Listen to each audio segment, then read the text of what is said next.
기후 변화에 시급하게 또 강력하니 대응하지 않으면 전 지구적 재앙이 멀지 않다. 이것이 국제사회의 절박하고 공통된 인식입니다. 그렇습니다. 네. 파리 협정에 기초한 신기후 체제가 출범해서 이 문제를 다루고 있고, 물론 우리나라도 거기에 처음부터 가입했습니다. 그렇습니다. 파리 협정은 당초 지구 평균 온도 상승폭을 산업화 이전 대비 2도씨 정도에서 유지하면 된다고 봤던 것 같은데, 그렇습니다. 근데 최근에는 훨씬 더 그걸 절박한 문제라고 인식을 하고 있습니다. 그래서 작년에 이제 기후 변화에 관한 정부 간 협의체, 흔히 IPCC라고 하죠. IPCC는 지구 평균 기온 상승을 1.5도로 막아야 하고 2도까지 상승하면 대재앙이다, 이렇게 발표를 했습니다. 또 1.5도씨 목표를 달성하기 위해서는 이산화탄소 배출량을 2030년까지 10여 년밖에 안 남아 있습니다. 45%를 줄이고 2050년 이전에 제로에 도달하게 해야 된다, 이런 무시무시한 이야기를 했습니다. 지난달 23일 뉴욕에서 유엔 사무총장이 주재한 기후행동 정상회의 개최됐죠. 네. 장관께서도 가셨겠죠. 네. 대통령께서 참석해서 연설하셨고요. 네네. 구테스 유엔 사무총장은 지구 온도가 1.5도 이상 상승하면 생태계에 중대하고 회복 불가능한 영향을 미칠 것이다. 그러면서 각국이 온실가스 감축 노력을 기존보다 5배 강화해야 된다, 이렇게 강조했습니다. 이처럼 이제 기후 변화 대응은 지구와 인류 자신의 생존을 위한 절체절명의 긴급 과제이며, 우리도 인류 사회 일원일 뿐만 아니라 또 세계적인 국제사회 지도국으로서 이 과제 수행에 모범을 보여야 할 것입니다. 제 견해 동의하시겠죠? 전적으로 예. 동의합니다. 예, 9월 23일 문 대통령께서 바로 이 정상회의에서 연설을 하셨는데, 한국은 파리 협정을 충실히 이행하고 있다, 이렇게 말씀하셨습니다. 장관께서는 이 대통령 말씀에 동의하십니까? 기후변화 대응에 우리나라가 모범을 보이고 있다고 생각하십니까?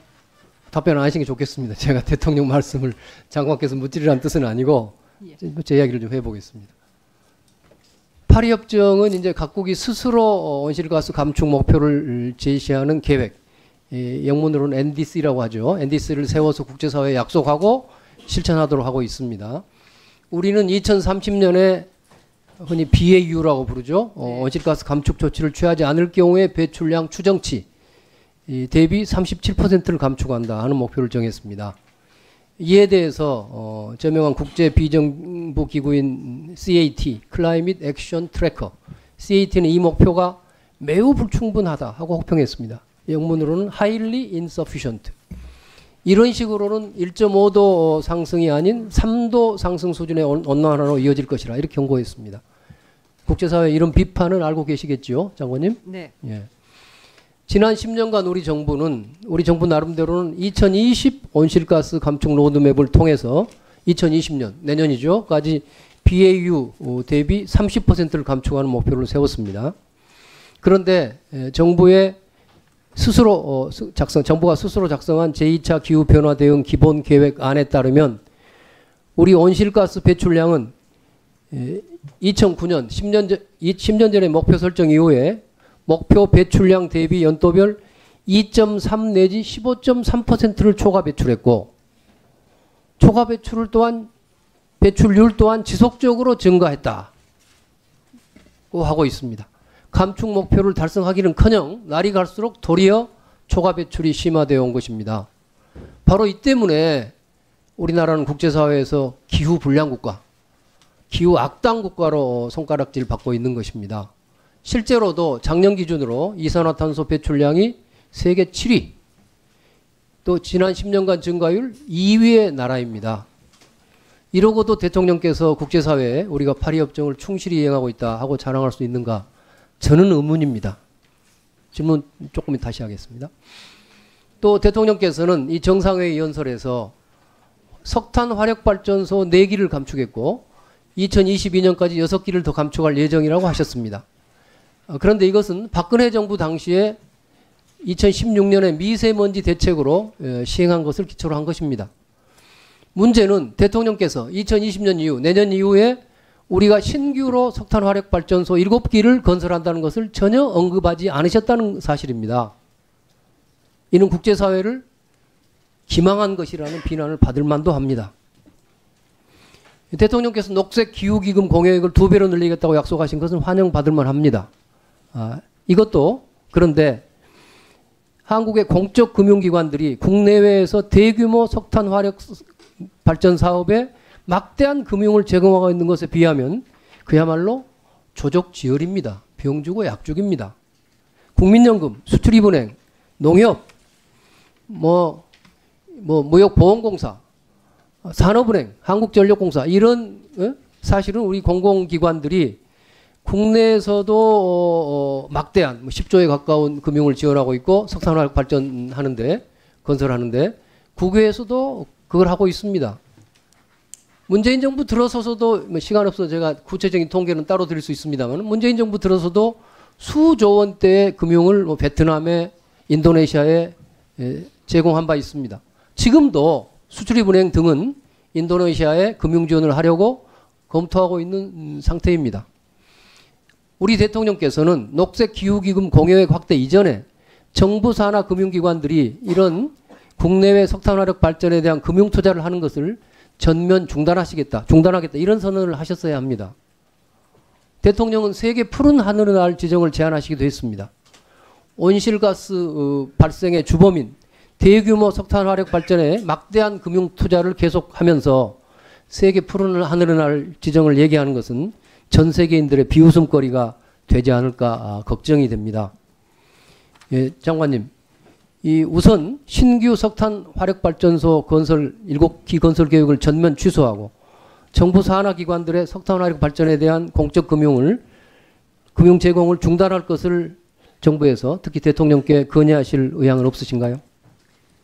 네, 의원님께서 그 기후 변화의 그 중요성에 여기에 대한 중요성 굉장히 그 아주 뼈아프게 지적을 잘 해주신 것 같습니다.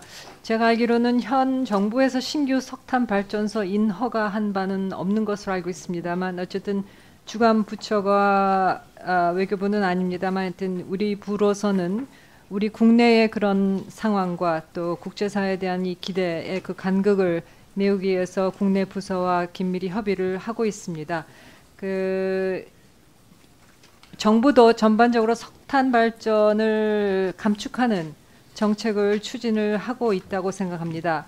그리고 또 그 녹색 기후 기금은 우리가 지금 유치하고 있는 국제 기구입니다. 그래서 그 GCF에 대한 2배 공약 우리뿐이 아니라 그 많은 나라들이 해야 할 필요가 있는 거고요. 예. 그거 제가 들렸다는 게 아닙니다. 예. 그러니까 다른 거 좋습니다. 그러니까 지금 제가 구체적으로 말씀드린 것은 하나는 신규 석탄화력 발전소 건설 계획 전면 취소해라. 그 전 정부에서 인가했으니까 어쩔 수 없다. 이런 말 갖고는 국제사회 통하지 않죠. 지금 우리 대법원 판결 가지고도 일본에는 안 통하잖아요. 두 번째는 정부 산하기관들이 국내외에 수조 수십조의 막대한 석탄화력 발전소 짓는데 금융 제공하고 있다. 그거 좀 전면 중단하자. 이거를 정부 내에서 관철해 주시라는 말씀입니다. 네, 잘 유념해서 예. 관계부처와 협의를 하겠습니다. 저는요 이번에 정상회담을 준비하면서 외교부가 그 절박한 기후 위기의 현실 또 국제사회의 흐름에 대해서 대통령께 제대로 보고했는지 저는 굉장히 심각한 의문을 가지고 있습니다. 이렇게 하시면 안 될 것 같습니다. 지금 청와대 페이스북을 보면은요 유엔 회의에서 그 툰베리라는 그 스웨덴 소녀죠. 그 연설 영상을 올려놓고 있어요. 그래서 당신들의 공허한 말이 우리의 꿈과 어린 시절을 앗아갔다 하는 그런 연설인데 청와대가 이걸 영상을 올린 것은 정말 어이없는 일입니다. 저는 우리 정부가 부끄러움을 모르는 것은 아닌지 자괴감이 들 정도입니다. 예, 장관님 그 기후변화 대응 문제 좀 마무리를 짓도록 하겠습니다. 네. 그러니까 지금 국제사회의 추세는 이제 온실가스 감축 행동을 굉장히 신속하게 강력하게 하라는 이제 압력이 굉장히 가중되고 있는 거죠. 네네. 예, 그래서 만일에 우리나라가 그런 이제 온실가스 감축에 실패하면은 이제 선진 외국들로부터 무슨 앞으로 무역 분야에 보복을 받는다든가 여러 가지 그런 불이익도 받을 가능성도 높아지고 있는 거죠. 네. 예, 최근에 그 프랑스가 지난 7월에 브라질과 외교장관 회담에서 EU 메르코스로 FTA 체결을 앞두고 브라질 정부에 대해서 기후변화 협약 이행을 조건으로 제시하기도 했다고 합니다. 그래서 이런 등등의 추세를 볼 때 이거를 그냥 해도 좋고 안 해도 좋은 문제가 아니고 이제는 온실가스 배출을 아예 앞으로 없앨 정도니까요. 그 감축 행동에 대해서 국가적 노력을 기울여야 될 필요가 있다 이렇게 봅니다. 동의하시나요? 네, 동의합니다. 사실 우리는 세계 7위의 배출 국가가 된 것은 그동안 고도 경제 성장 과정에서 온실가스 대량 배출 산업을 키워온 것 아니겠습니까? 그렇습니다. 그래서 그거를 보면은 전 지구적 차원에서 사회적 비용을 발생시켜 가면서 우리가 경제적 성과를 얻었습니다. 그런데 앞으로는 이런 식의 경제는 지속 가능하지 않는 시대가 도래하고 있는 것입니다. 그래서 우리가 이제는 그런 온실가스 대량 배출 산업에서 빨리 전환해서 청정 기술을 개발하고 뭐 녹색 산업을 키우는 방향으로 나아가야 한다고 봅니다.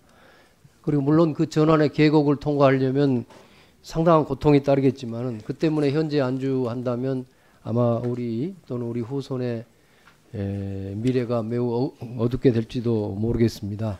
그래서 이제 이런 점을 그러나 우리 국내에서 여러 산업계라든가 뭐 그걸 담당하는 경제부처들은 이 문제에 굉장히 소극적일 것 같습니다. 그래서 국제적인 추세를 잘 아는 외교부 뭐 장관께서 정부 내에서 이 문제에 대해서 좀 주도를 하고 앞으로 여러 가지 법적 조치도 강구하고 특히 정부 내에서도 이 문제를 다룰 좀 더 구체적인 컨트롤 타워 같은 것들을 만들어서 강력하게 대응하도록 그런 역할을 하셔야 된다고 봅니다. 장관께서 어떻게 생각하십니까?